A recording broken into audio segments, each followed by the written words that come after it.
Hi, everyone, and thanks for checking in with us at Funeral Innovations Trends, Tips, and Technology, where we talk with industry leaders about marketing trends, business tips, and technology innovation. Plus, we chat how digital marketing helps you better serve your families. I'm Heather Muzieski. I am the marketing director here at Funeral Innovations. And I'm Alex McCracken. I'm the VP of Sales at Funeral Innovations. And today we're super happy to have with us Jason Everden. He is, are you the owner, Jason, of Everden Rust? I am one of the owners, yeah, for sure. He's one of the owners at Everden Rust Funeral Services and the president of the British Columbia Funeral Association. Thanks so much for joining us, Jason. Oh, thank you for the opportunity. Yeah. Can you just start off by telling us a little bit about your funeral home, what you guys do, the market you serve? Yeah, for sure. So our company, like British Columbia itself, has a provincially, I think we're about 82% cremation. So a lot of places, you know, especially when I talk to my American friends, is they're kind of blown away at that number, depending on their area. But yeah, about 80 some odd percent cremation. Out of those, we have we're kind of like a retirement area where we are in the Okanagan, which is Kelowna, Penticton area in British Columbia. And it's a high cremation rate and a high direct disposition rate as well. So those two factors there, you know, we decided to be cremation professionals way ahead of the game, and that was part of my dad. So he started the company, not myself. We kind of entered after the fact. My dad was only 41 years old when he started the company, which kind of blows me away because I'm 48 now, and I can't imagine starting a company and then, you know, he's retired now. He's ironically, he's working today because we have a service, just kind of watching the phones, but most of the time he's not working. But yeah, just in that short of time, we now went from one location to 3 locations, and we have 12 employees, including, of course, my 2 brothers who are partners with me in the company now. So yeah, I mean, my dad's kind of history is he worked moved us out from Toronto, Ontario to Penticton. And he worked for Independence, and the town of Penticton had 2 funeral homes at the time, and he worked for one. And then they kept switching, you know, offering him jobs, one job to the other, because everywhere he went, the volume of funerals went up because he had a personality. He was always involved in the community. So that's my dad for you. He's you know, Mr. Small Town Community, and you know, he was president of the British Columbia Special Olympics, active Rotarian, Kiwanis Club, just a number of things, and he was always involved, and so that made him very successful as soon as he started this company, and that was back in 1994. So gotcha. That's kind of from what he says, the first year of business he served 120 families, and now you know, just last year we served almost 900. So it's a big growth pattern and success for him and us. Yeah, boy, it sounds like a long history of success, and community involvement sounds like it was a key underlying of all that. And yeah. I'm curious, you know, with 2020, obviously it impacted a lot of businesses differently. You had a high cremation rate already, but which I know was a trend a lot of people saw, but we also saw that you know, funeral homes weren't being able to participate in community activities that sound like are pretty key to your business. So I'm curious if you could talk a little bit about how it really impacted you this last year, and one of, you know, some of the successes or failures you may have had in the last year. Yeah, let's see, where do I begin? So on a board level, I remember we had a meeting, and that's when the hotels started shutting down and that sort of thing. So the last year has been extremely challenging. No services. So in British Columbia, first they put a 50 limit in to services. That the biggest challenge when you have a 50-person limit is actually keeping it at 50, because the provincial health order orders us, we can't have a service with more than 50 people. So that was one thing, but then the Zoom thing took off. So I was I worked about, 8 or 9 weeks every weekend because we always had a service, and I was the only one that knew how to do the Zoom feature of services. So I was sitting in a chair and I had a camera and a laptop and doing all that. So that was fine. We had that technology and then the DocuSign thing got thrown in the mix too. So everybody had to instantly learn this technology. But then keeping the 50 people, this is before the mask mandate. So, first wave, you didn't have to wear a mask. You had to use hand sanitizer and sign in to be at the funeral. We could not go over 50. It was a problem if you did. Let's see. And then grieving families, trying to control them and saying no hugging, no handshake, that sort of thing. That's the worst part. And you're the bad guy as a funeral director trying to control a grieving family. So about 4 months after that, they put in a 10-person limit. So British Columbia now cannot have a service bigger than 10. If you have a minister or a celebrant officiating, that counts against the 10. So you're down to 9. So, and everybody has to wear a mask. So again, the rules tighten, and we're the bad guy that says, hey, put your mask back on, or this and that. Definitely, that's the biggest challenge right there. It's where else do you go? So a lot of people here are not having services because it's so restrictive. You'd like to think that they would have a service down the road, but it seems like most people are saying, you know what, we're good. We don't need it. It's been too long. And that's, I've seen an effect on people, grief wise, they're not grieving properly without having that service. And so it's a challenging time for families and funeral providers, that's for sure. Jason, did your cremation rate increase in the past year, or is that 80% pretty much all it's going to, the top level? Yeah, provincially we're 80 some odd, 83, 84. But our location actually has more like a 96% cremation. So I think the families that wanted burial, we still had a substantial amount of burials. It was just either a no service burial or a graveside service burial. So yeah, it didn't really increase. It's not like we had a lot of prearranged funerals. This is another challenge for funeral homes, is those that have prepaid their funerals for, a big Catholic mass with a reception. That's not happening now. So they say, we'll just have the burial with just a few family members at the graveside, and then the reception's gone, the chapel's gone, all that stuff. So then you're writing checks to families as opposed to performing that service. So that's the other thing. But I think the cremation rate stayed about the same. And I know there was some areas from some stats I've seen from Cana where the cremation rate did jump. But that's kind of, in British Columbia at least, that's not happening. Yeah, that's interesting. And I wonder, for your United States colleagues or counterparts, yeah, we still hear a lot of people who are wary of that increasing cremation rate, but you've already figured out how to make that work. What tips would you give funeral homes here who are facing that continued increase? Yeah, it's now this is going back, let's say 2005 when I took over this Kelowna location.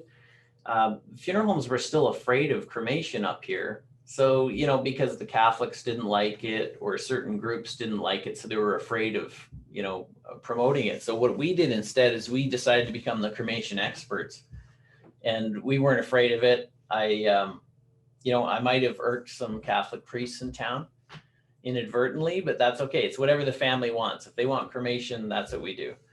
So I guess becoming, there's a lot of options you can offer families, cremation families. You've got keepsake urns, and you've got pendants, and you've got different things that you could never do with burial. Parting stones is the new thing that's been quite successful at our locations here. I bet you we've had about 15 families select parting stones in the last 12 months, which is nice. It's really different. So I guess just, making video tributes and things like that. There's a lot of things cremation families need, even if they're not having a service. So I guess being up on all that, and that's why I've always attended different conventions and trade shows in the United States too, because they have all these different ideas, and then you can bring them back and stand out, I guess, amongst your competition.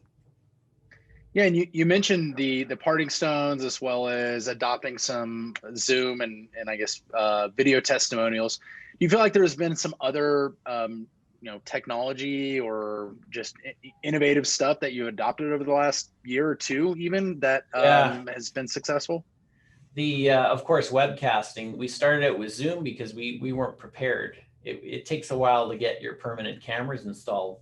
So Zoom kept us going for about 6 months. Now we have a built-in webcam that's super easy to use. You don't even need anyone monitoring it.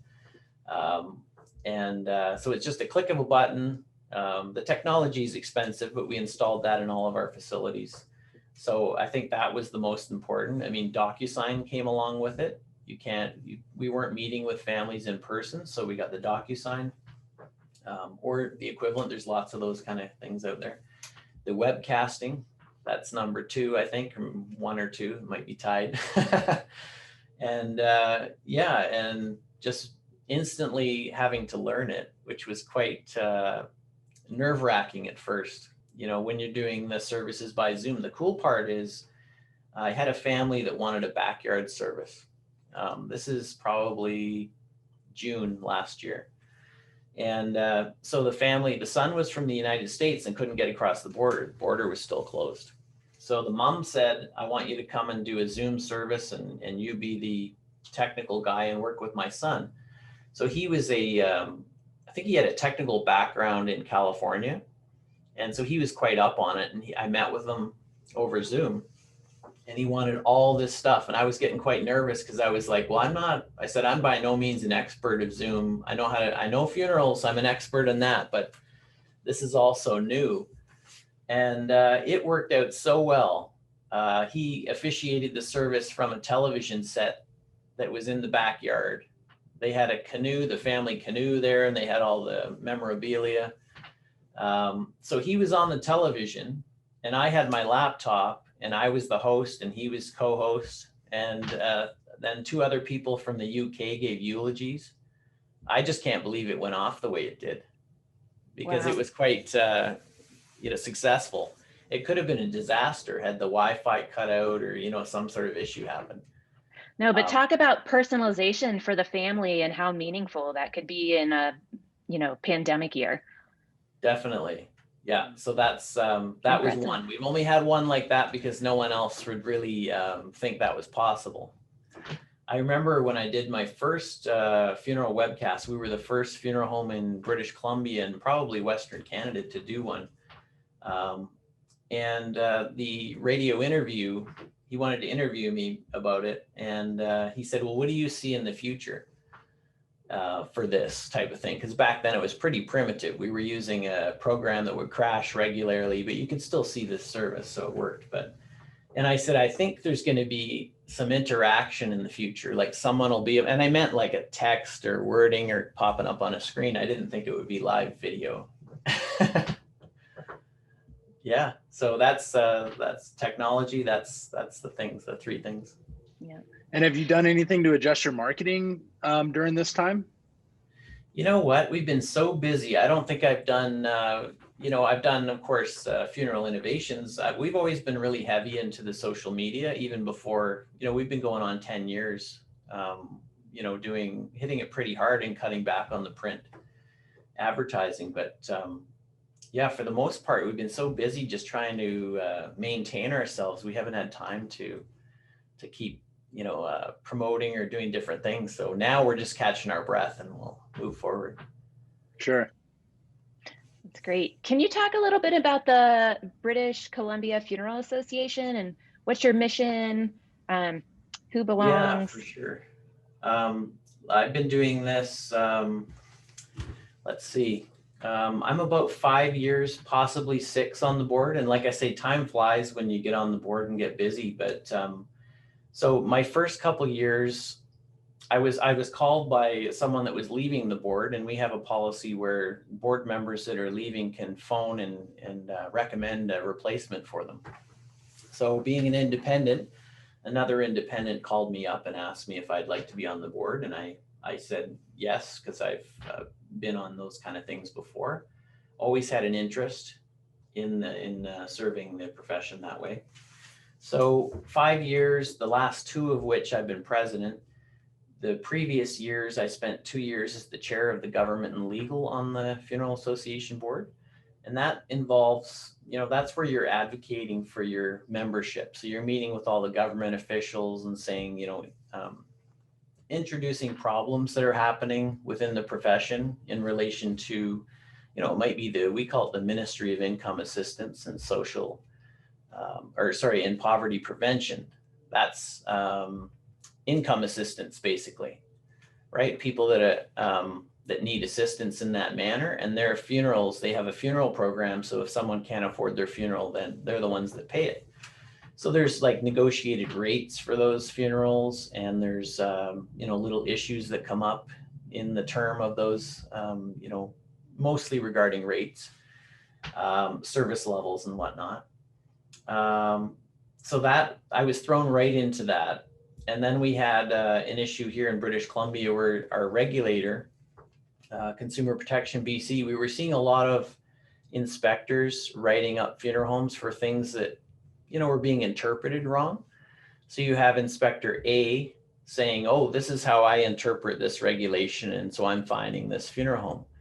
And then Inspector B has no problem with it, and they interpret it a different way. So we wanted to come up with an interpretation policy that all inspectors would use, so they didn't have their own interpretation of it. So we were successful in that, and that was one of our biggest wins, and that was about a year ago now. So yeah, I mean, the association, what do we do for our membership? As I mentioned, we advocate on their behalf. We negotiate the increases. Sometimes we're successful and sometimes not. Just before this, I had a call with the public guardian and trustee of British Columbia, and that's it's kind of a government, arm's length government group that looks after people that don't have any family. So no one's looking after them, so they step in and look after them. So there's different issues that come up over the terms of those agreements. Let's see, don't even get me started with COVID, because as I mentioned, we were at a meeting in Richmond, British Columbia, which is near Vancouver, probably 1 year ago to this day. And all of a sudden, the hotel we normally meet at for our board meetings was shut down, and they phoned us all and said, we're closed, and it's a massive hotel and casino.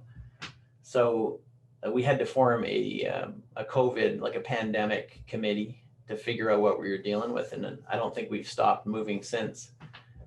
Daily calls, the health order in British Columbia gets changed regularly. So we have to read the new changes, interpret it, and then communicate out to our membership as far as, what do we do? Like, how many people can we have at a service, or, where do we go from here? So that's been, I had a full-time job before this. I had the my day job here, and then I had the president's position, which is like another part-time job.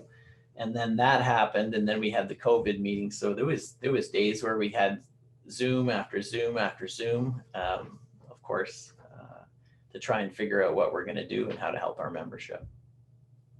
And do you feel like any common themes popped up from your membership, or specifically feedback that you've heard, common things happening in Canada, and I'm also curious if you've compared any of those to themes that maybe have happened in the US, and any differences there?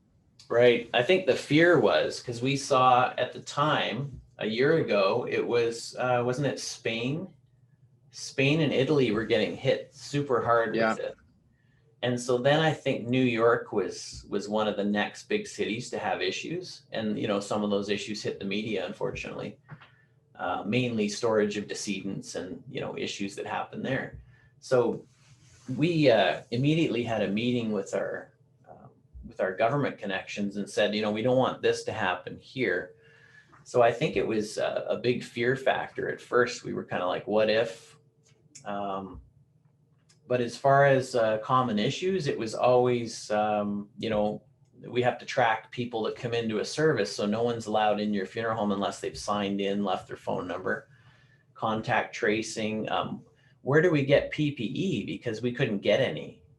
All you could get was these, the real one-ply masks. You couldn't get the N95s.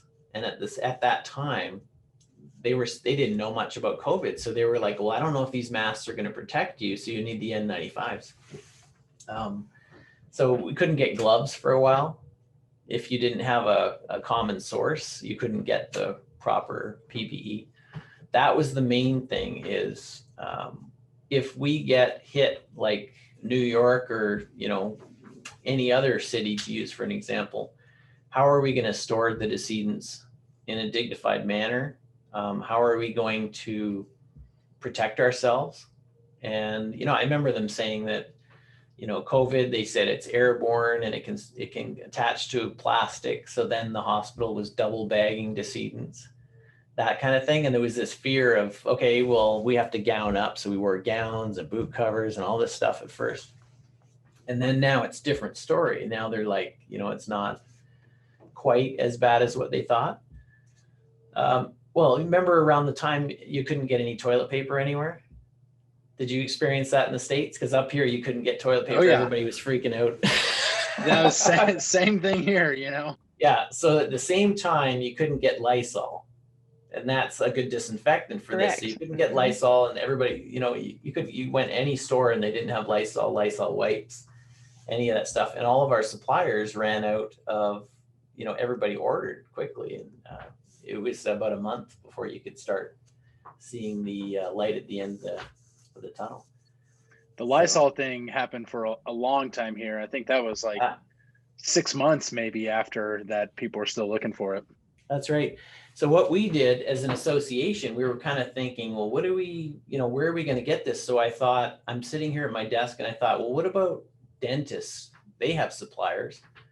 So dentists were all shut down at the time. So I went on I Googled dental supplier, wholesale type thing. Well, I found a dental site that sold PPE and disinfectants and anything you want. So I shared it with the association. So many people ordered, set up accounts as funeral homes that the next, about a month after that, they had a big red thing on their homepage that said, we only sell to dentists. So we had, and this was shared right across Canada in our national group that we met with once a week to compare things, and everybody used the same links. There was a time when everyone was importing their own PPE from China, not knowing if it would arrive. They just were desperate. So yeah, that's the main issue. And then once the PPE got replenished, then it was a matter of, what's the new rule mean? Does the 10 at a service include the celebrant or officiant? And do they include the funeral directors? That kind of thing. Because it's never as clear as, they can never spell it out perfectly so everyone understands what the rules mean. So you need that interpretation. You got to go back to government and try and get that. So that was the main membership, just everything changing daily, having to get the new word of the day out. Yeah, that sounds similar to what people faced here, although I would say we're more state by state. It would be so different from one state to the other here. Right. So some places would have zero problem and some places had huge restrictions. So that was interesting. Would you say that, I know you still have a limit of 10 people, you said, to a service, but do you see things getting back to normal with yourself and your membership, or expect that to get back to normal? Is there still a lot of disruption? Yeah, we're hoping. On my last government, we were lucky enough to get a seat, our association, on a mortuary planning committee. So it's kind of an emergency group that formed in British Columbia. So they basically have the coroner's office and they have all the health authorities. So the hospitals are all on these calls and we talk about issues. So we were lucky to get a seat and be able to take part. So I asked her a couple weeks ago, what do you see in 2 months in your crystal ball? I mean, if you had one. And she said, no, it's all based on cases every day and how many people have it. So she wouldn't go that way. The latest, if you've heard of Bonnie Henry, she's our chief, the physician that gives the reports daily. She said by Easter, there might be some, easing up on that because the numbers are getting better and the weather's getting warmer. And it's, so hopefully, I really hope that we can get back to having funerals for at least 50 coming up because it's so important. Sure. Yeah. And are you guys getting vaccinated, funeral directors there? Well, we asked for it, and what the BC government came up with was an age-based vaccination program to avoid all the groups asking for priority. So we still feel that we should have it. Canada has some pretty big vaccine shortages due to some issues at a federal level. So the vaccine amounts that we were supposed to get didn't come through. So right now we're just vaccinating 90-year-olds, and then it goes down the list.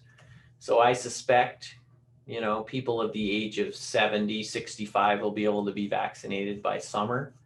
But no, we didn't get our priority, and we're just have to wait in line like everyone else. So interesting. Yeah. Well, I'm curious if you can provide some final thoughts here on some of the biggest lessons you've learned from serving in this industry, and certainly doesn't have to be over the last year, but just in general, if you could provide some insight in there. Yeah, what have I learned all these years? It's so hard to pinpoint one thing. I know what I've learned through in funeral service and through the funeral association is you can try and please everyone, but you can't do it. It's not possible to please everyone. You can do your best. You can come close. But as far as a funeral director, where do I begin? I guess life's short, and if you can accomplish something, like my dad did, started a company from scratch and made it to what it is now, he's doing pretty good. I wish I could be that productive. We've taken the company a long ways, but I guess you always feel like you can always do more. You could have done things differently, but you just do the best you can and keep your head up. And at the end of the day, that's all you can do. Well, I certainly think doing 900 cases is a testament to not only the foundation your dad built, but the stories you've been building upon that. So, for sure. Definitely I see a lot of accomplishment there. So, yeah. Well, we want to thank you for coming on to our TTT interview, Jason, and we really appreciate you taking the time and everything to share your thoughts on what's going on up in BC. You bet. No, thanks for the opportunity. It's always nice to have a conversation like this, and share it. So. Yeah, absolutely. Well, for all you viewers out there, if you'd like some more interviews, feel free to go to youtube.com/funeral innovations, where we have all of our TTT interviews. We come out with them periodically, so make sure you subscribe to our channel and you can see some more videos there. Feel free to check out on our website for other scenarios and interviews and use cases and anything you might need there. Until next time, we appreciate everyone joining. And again, thank you to our guest Jason Everden. And we'll see you next time.